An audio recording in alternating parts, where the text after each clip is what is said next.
గవ్వలు రాని వాళ్ళు చేతితో ఇలా చేసుకొని రాకపోతే మనం సులువుగా చక్కగా మనం పీలర్ ఉంటుంది కదా, దాంతో కానీ మనం వేపుకొని తీసుకుంటాం కదా, అలా మూకుళ్ళతో కానీ సులువుగా చేసుకోవచ్చు.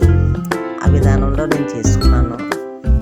గవ్వలు 1/2 కేజీ నూక, 1/2 కేజీ మైదా, అలాగే 200 గ్రాముల నెయ్యి వేసుకొని మంచిగా కలిపేసుకున్న తర్వాత అప్పుడు వాటర్ వేసి కలిపేసుకొని ఒక 10 నిమిషాలు మూత పెట్టి ఉంచుకున్న తర్వాత మనం గవ్వలు చక్కగా చేసుకోవచ్చు. 3 రకాల విధానాలలో నేను చేసుకున్నాను. అంటే చేతితో చేసుకొని రాకపోతే ఇలా చేసుకోవచ్చు అని చూపిస్తున్నాను. నేను ఇలా చేసుకున్నాను. చేతితో కరెక్ట్గా రాలేదు వాళ్ళకి.